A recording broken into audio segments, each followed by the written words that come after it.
Hello, my friends. Today I'll be planting my potatoes for the spring 2016 season. And the way I go about this is that I get some containers, I fill them up to about 3/4 of the way up, maybe about 60% up, just a little bit over half. And then I get my potato seeds, like this one, and I put the seeds inside the containers and I cover them with soil with about 2 to 3 inches of soil. Once those start sprouting up, I hill them up a little bit and just let the potato plants come out, flower, and wilt, and then I harvest the potatoes. So when I have an eye like this, which has a lot of, or a potato like this that has a lot of eyes, I can cut this in half and just put it in two different places of the pot, and basically get more plants that way. Either way, the potatoes are going to build roots, and those roots are going to develop little tubers, and that's what creates the potatoes. Um, last year, I filled up the containers a little less than half, uh, and then I started hilling them up as the potato plants were growing.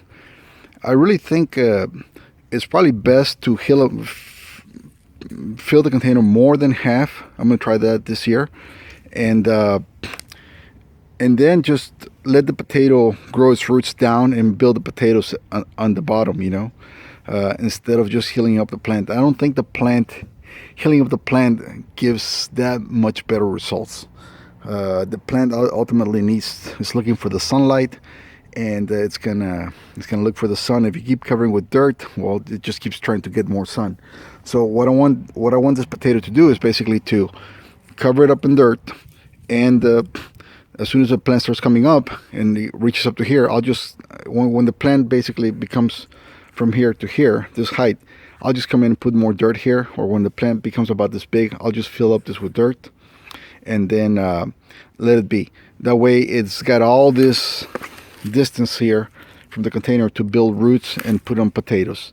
I think that's a better recipe than to constantly be hilling up the potato more and more and more, and kind of stressing the plant while it's searching for sunlight.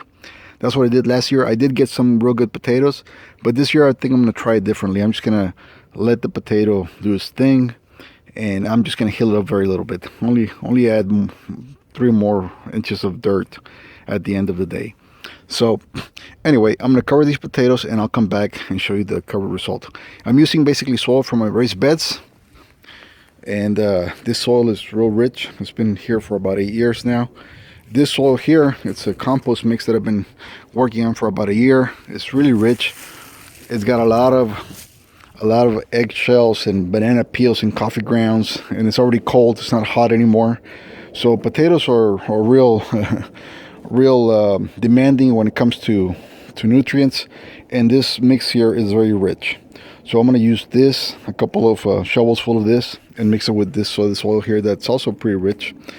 And once I get them in about 60 days, I'll show you the results. I'll come back once I fill this up. So I'll be doing, just to let you know, I'll be doing these containers here, and this little raised bed here. I'll be putting some potatoes in here. Okay, I'll be back. Okay, I'm back.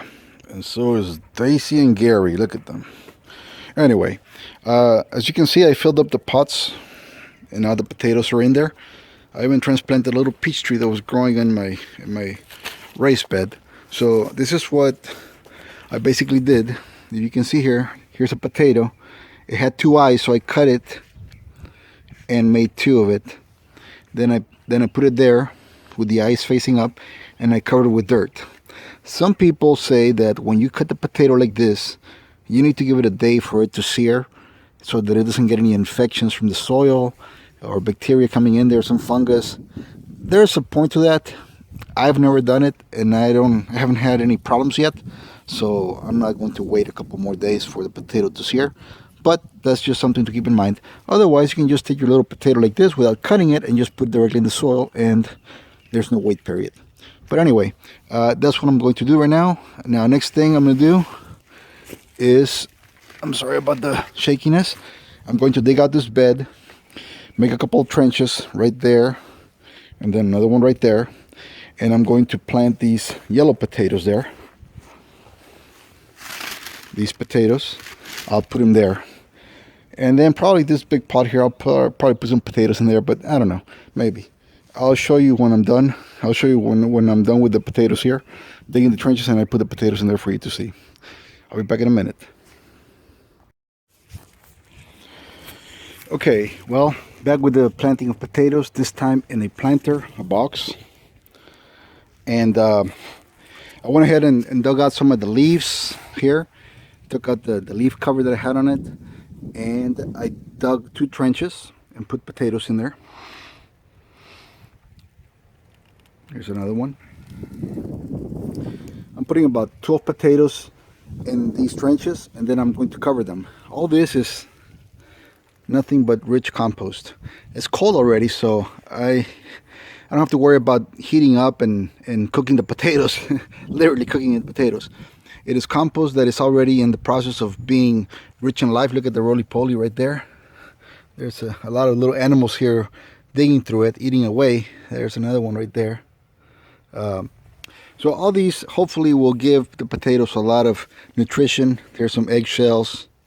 This is basically for last year. I basically put all my kitchen waste in here and covered it with leaves every time, and then at the end of when winter kicked in, I covered it in leaves and just let it rest over winter for it to decompose and for the little bug lives to eat it. So now it's time to plant in it. So I'm just gonna go ahead and cover the potatoes like this, you know, put some dirt on them, cover them up, and there's a, make sure I dig this one in there. And I'll probably spray, I'll probably sprinkle about 2 more inches of compost from a wheelbarrow that I have over there with compost. And then at that point, I'll put back the leaves on top of them. Remember, folks, the soil hates to be exposed. Always cover your soil with something: wood chips, leaves, even a tarp is better than being exposed like this in the condition that it is. Right now it's all nice and moist and full of life. If I leave it open like that, it will basically dry out, erode, blow away, and the life in it will just go deeper inside or die. So soil does not like to be exposed. It needs to be covered either with vegetation or with some kind of organic matter like wood chips or leaves, anything, but never leave it exposed. Okay, I'll come back in a few minutes.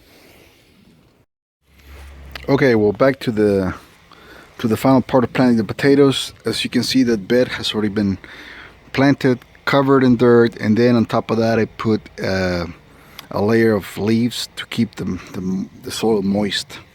Likewise on all the little containers that I did a while ago, there they are.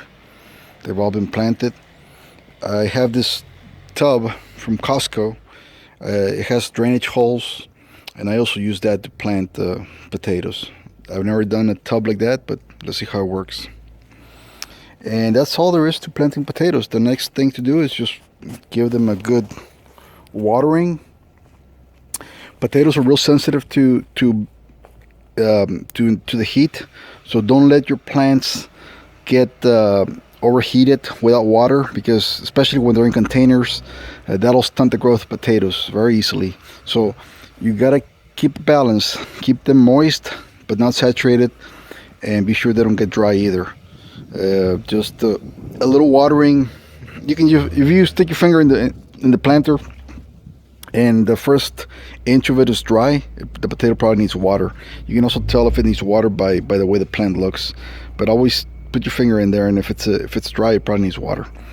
Anyway, folks, thanks for watching, and I hope you get gardening. Until next time.